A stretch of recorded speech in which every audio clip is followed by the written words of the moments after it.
देखिए, ओबीसी आरक्षण का मुद्दा अभी भी मध्य प्रदेश में गर्म है। अब इसको लेकर सुप्रीम कोर्ट कल सुनवाई करने जा रहा है, लेकिन उससे पहले आपको जानकारी बता दें कि इस पर सियासत अब भी जारी है। कल से ओबीसी आरक्षण पर सुनवाई होगी, सुप्रीम कोर्ट में यह मुद्दा उठाया जाएगा। सुप्रीम कोर्ट में इसकी सुनवाई होगी 24 सितंबर को। यह बड़ी खबर आपको बता रहे हैं।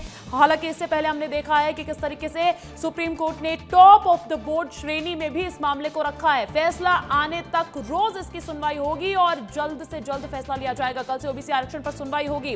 हालांकि देखिए, ये बड़ी खबर आपको बता रहे हैं। 28 अगस्त को मुख्यमंत्री आवास पर ओबीसी आरक्षण को लेकर सर्वदलीय बैठक भी हुई थी, जिसमें कांग्रेस, समाजवादी पार्टी, बीएसपी समेत सभी दलों ने ओबीसी आरक्षण को 14% से 27% करने पर सहमति जताई थी। और अब आपको बड़ी खबर बता रहे हैं कि कल सुप्रीम कोर्ट में इस तरीके से ओबीसी आरक्षण को लेकर बैठक की जाएगी, तो ये सुनवाई की जाएगी। अब इस पर सीएम डॉक्टर मोहन यादव ने क्या कहा है, सुनवाते हैं आपको। राज्य सरकार की, हमारी सरकार बनने के पहले से ही लगातार लाइन है कि 27% आरक्षण ओबीसी को मिले, एससी को जो निर्धारित आरक्षण वो मिले, एसटी को मिले। न्यायालयीन, सुप्रीम कोर्ट, हाई कोर्ट, ऐसी कई सारी याचिकाएं अलग अलग चल रही है। और हमने दोबारा अपना मंतव्य प्रकट किया कि जल्दी से जल्दी कोर्ट, सुप्रीम कोर्ट से, हाई कोर्ट से डिसाइड करे, ताकि जो हमारे जिस वर्ग की कैटेगरी है उनको उनका अपने अधिकार के साथ उनके साथ न्याय हो सके।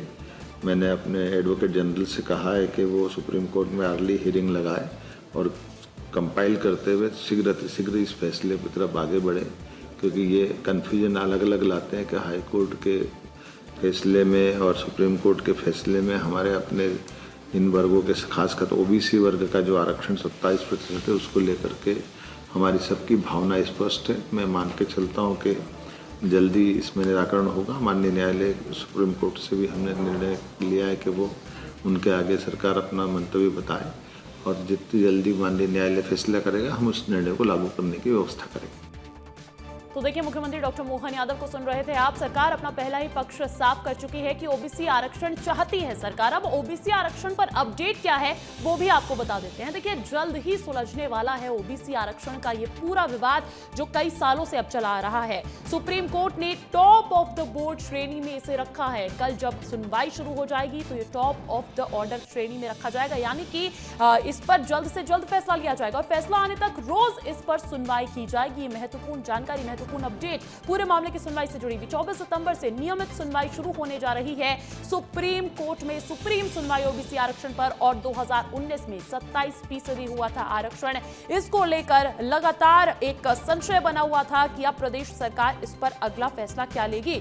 तो देखिए, ये 28 अगस्त को मुख्यमंत्री आवास पर ओबीसी आरक्षण को लेकर एक सर्वदलीय बैठक भी हुई थी, जिसमें कांग्रेस, समाजवादी पार्टी, बीएसपी समेत सभी दलों ने ओबीसी आरक्षण को 14% से 27% करने पर सहमति जताई थी। और अब 24 सितंबर को मामले में नियमित सुनवाई होगी और जब तक फैसला नहीं आ जाएगा तब तक रोजाना ये सुप्रीम सुनवाई चलने वाली है। विवेक पांडे का रुख करते हैं। अधिक जानकारी देने के लिए मेरे साथ लाइव जुड़ गए हैं विवेक। ओबीसी आरक्षण एक ऐसा मुद्दा जिसको लेकर इंतजार है। सरकार कहती है हम देना चाहते हैं, विपक्ष कहता है हम भी देना चाहते हैं, और ऐसे में अब बस सुप्रीम सुनवाई का इंतजार। देखिए, बिल्कुल सही बात है। मध्य प्रदेश सरकार ने इस मामले में सर्वदलीय समिति की बैठक बुलाई। उस पर सभी दलों की एक सहमति बनी है कि इस मामले में जो भी सुप्रीम कोर्ट का फैसला आएगा उसे मान्य किया जाएगा। कल से सुप्रीम कोर्ट में ओबीसी आरक्षण के मामले में सुनवाई है और एक जो अहम जानकारी निकल के सामने आ रही है कि सरकार ने 2 बड़े वकील को भी हायर किया है। एक तमिलनाडु से आने वाले वकील है, एक शांतनु नाम के शख्स है। ये दोनों ही बड़े वकील हैं, सरकार ने इनको हायर किया है। एडवोकेट जनरल के साथ साथ ये भी दोनों सुप्रीम कोर्ट में जब ओबीसी आरक्षण पर सुनवाई कल से शुरू होगी तो वो भी अपीयर होंगे। एक जो अहम जिम्मेदारी बात निकल के आ रही है कि सरकार ने एक आईएएस अधिकारी को भी अपॉइंट किया है और ये तमाम सारे वकीलों से कोऑर्डिनेशन करेंगे। अजय कटसेरिया, सामान्य प्रशासन विभाग के उप सचिव हैं, वो भी कल इस हियरिंग में मौजूद रहेंगे और सरकार को इस पूरी हियरिंग के बारे में जानकारी देंगे। और इस बीच जीतू पटवारी ने ये बात कही है कि वो भी कल से, जब सुप्रीम कोर्ट में ओबीसी मामले की सुनवाई हो रही है तो वो भी कल से मौजूद रहेंगे और इस जब ये सुनवाई होगी तब वो जीतू पटवारी वहां मौजूद रहेंगे। यानी कि मध्य प्रदेश में ओबीसी आरक्षण को लाभ दिलाने के लिए कांग्रेस भी अब कोर्ट में मौजूद रहेगी। जीतू पटवारी ने ये खुद कहा है कि वो खुद कोर्ट में अपीयर रहेंगे। सुनवाई जब चलेगी वो कोर्ट में मौजूद रहेंगे। रहेंगे, सरकार की तरफ से क्या पक्ष दिया जाता है, सरकार कौन कौन से विषयों को लेकर ओबीसी आरक्षण के मामले में कोर्ट में जवाब पेश करती है, इस पर भी उनकी निगरानी रहेगी। तो निश्चित तौर नहीं, ये पे बड़ी सरकार बात की है विवेक, अगर विपक्ष कांग्रेस का की भी यही प्रतिद्वंदी मंशा है। वहां पर मौजूद रहेगा तो एक तरीके से पूरी सुनवाई पारदर्शिता के साथ सामने भी आ पाएगी, जनता के सामने सब कुछ रखा जा सकेगा। बहुत बहुत शुक्रिया तमाम जानकारी देने के लिए। और यहाँ